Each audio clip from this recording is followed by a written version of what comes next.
అందరికీ నమస్తే అండి. వైఎస్ జగన్మోహన్ రెడ్డి గారు గత ఎన్నికల్లో చాలా దారుణంగా ఓడిపోయి 151 సీట్ల నుంచి 11 సీట్లకు పడిపోయి 22 ఎంపీల నుంచి 4 ఎంపీలకు పడిపోయి 50% ఓట్ల నుంచి 39% ఓట్లకు పడిపోయి ప్రధాన ప్రతిపక్ష హోదా కూడా దక్కించుకోకుండా అసలు వైసీపీకి భవిష్యత్తు ఉంటుందా లేదా అనే అనేక అనుమానాలు సందేహాల మధ్య ఆ పార్టీని ఎలా లేపాలో తెలియక కొంచెం గందరగోళంలోనే ఉంది వైసీపీ. అటువంటి వైసీపీ మీద జగన్మోహన్ రెడ్డి గారి మీద అమిత్ షా గారు, చంద్రబాబు గారు, పవన్ కళ్యాణ్ గారు, లోకేష్ గారు కలిసినప్పుడు చాలాసేపు సుదీర్ఘ చర్చ జరిగింది అంటే నమ్మశక్యంగా ఉంటుందా? కానీ జరిగింది. నిన్న అమిత్ షా గారు విజయవాడ వచ్చారు. గన్నవరంలో కేంద్ర ప్రభుత్వ నిధులతో నిర్మించిన భవనాలు ఎన్డీఆర్ఎఫ్ అండ్ ఆ భవనాలు ప్రారంభం చేయడానికి గాను నిన్న అమిత్ షా గారు వచ్చినప్పుడు ఆయన నిన్న రాత్రి చంద్రబాబు గారి ఇంట్లో డిన్నర్కు వెళ్ళారు. ఉండవల్లిలోని కరకట్ట దగ్గర చంద్రబాబు గారి నివాసం ఉంది కదా, అక్కడకు అమిత్ షా గారు డిన్నర్కు వెళ్ళారు. అక్కడే పవన్ కళ్యాణ్ గారు, లోకేష్ గారు, చంద్రబాబు గారు అమిత్ షా గారు మధ్య చాలాసేపు డిస్కస్ చేశారు. అనేక అంశాల మీద మాట్లాడుకున్నారు. విశాఖ ఉక్కు గురించి మాట్లాడారు. అలాగే నిన్న ఎన్టీఆర్ గారు వర్ధంతి కాబట్టి ఆయన గురించి కాస్త మాట్లాడారు. అలాగే మాటల్లో చర్చ సందర్భంగా అక్కడ అమిత్ షా గారు చంద్రబాబు గారు ఇల్లు చూసి అమిత్ షా గారు ఆ ఇంటికి వెళ్ళడం ఫస్ట్ టైం అనమాట.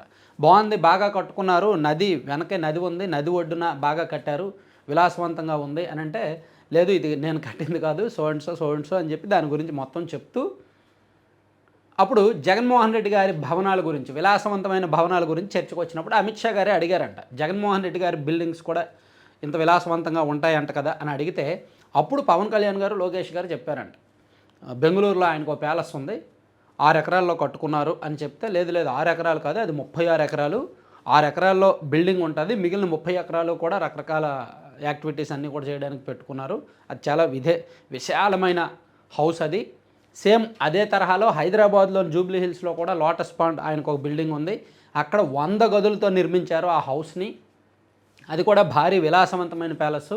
జగన్మోహన్ రెడ్డి గారు డైరెక్ట్ కార్ పార్కింగ్ కూడా డైరెక్ట్ బిల్డింగ్ పైకి వెళ్ళేలా, పై ఫ్లోర్కి వెళ్ళేలా సౌకర్యంగా ఉంటుంది, అన్ని రకాల విలాసవంతమైన సౌకర్యాలు దానిలో ఉన్నాయి అని చెప్తూ అప్పుడు పవన్ కళ్యాణ్ గారు విశాఖపట్నంలో కూడా ఉంది ఋషికొండ ప్యాలెస్, ఋషికొండ అది సముద్రపు ఒడ్డున ఋషికొండ అని ఉంది, ఆ కొండ మీద హరిత రిసార్ట్స్ అని గత ప్రభుత్వం ఉన్నప్పుడు ప్రభుత్వం ఆధ్వర్యంలో కొన్ని రిసార్ట్స్ ఉండేవి, దాన్ని పడగొట్టి బిల్డింగ్స్ విలాసవంతమైన భవనాలు ప్రభుత్వ నిధులతో కట్టాడు జగన్మోహన్ రెడ్డి గారు ఉన్నప్పుడు, దాదాపుగా 500 కోట్లు ఖర్చు పెట్టి అక్కడ విలాసవంతమైన భవనాలు కట్టారు అని ఒక డిస్కషన్ వచ్చింది.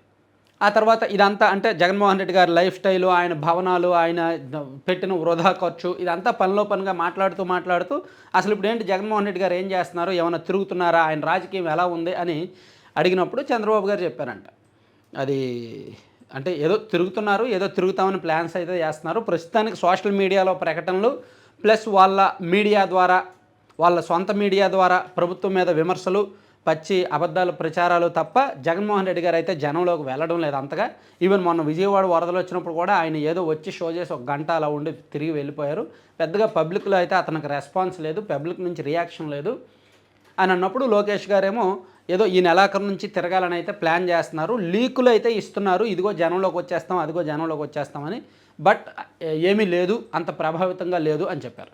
ఇట్లా వీళ్ళ నలుగురు మధ్య జగన్మోహన్ రెడ్డి గారి గురించే దాదాపుగా ఒక 20 నిమిషాల పాటు టాపిక్ వచ్చిందనమాట. అయితే అమిత్ షా గారి కంక్లూజన్ ఏంటంటే, ఒక కంట కనిపెడతా ఉండండి, వైసీపీని అంత తేలిగ్గా తీసుకోవద్దు, అంత అజాగ్రత్తగా ఉండొద్దు, కొంచెం జాగ్రత్తగా మన పని మనం చేసుకుంటూనే ప్రత్యర్థుల కదలిక కూడా గమనించాలి, ఆ పార్టీలో కొంతమంది నాయకుల కదలికలు కూడా గమనించాలి అని ఈ వ్యవహారం అంతా చర్చకొచ్చిందనమాట. సో దీంతోపాటు ఎన్టీఆర్ గారికి భారతరత్న అంశం మీద చంద్రబాబు గారు లేవనెత్తడం, అమిత్ షా గారు కూడా అవును ఎన్టీఆర్ గారి గురించి నేను చిన్నప్పటి నుంచి తెలుసుకున్నాను, విన్నాను, ఆయనకు భారతరత్న ఖచ్చితంగా ఇవ్వాల్సిన అవసరం ఉంది, మేము కూడా పాజిటివ్గానే ఉన్నాము, దీని మీద ఒకసారి మాట్లాడతాను అధికారులతో అని చెప్పి అమిత్ షా గారు రియాక్ట్ అయ్యారు. అలాగే ఇంకొన్ని అంశాలు, రకరకాల అంశాల మీద చర్చకు వచ్చింది. సో ఈ ఓవరాల్గా ఈ 6 నెలల ప్రగతి ఎలా ఉంది, పబ్లిక్ రెస్పాన్స్ ఎలా ఉంది, పబ్లిక్ నుంచి ఫీడ్బ్యాక్ ఎలా ఉంది, నాయకుల్లో ఈ జరుగుతున్న వ్యవహారాలు, ఇవన్నీ కూడా కూటమి ప్రభుత్వ పరిపాలన, ఈ సమన్వయం, ఈ అంశాలన్నింటి మీద కూడా చర్చించారనమాట. అక్కడ పురంధేశ్వర్ గారు కూడా ఉన్నారు. అది మొత్తానికి థ్యాంక్ యూ.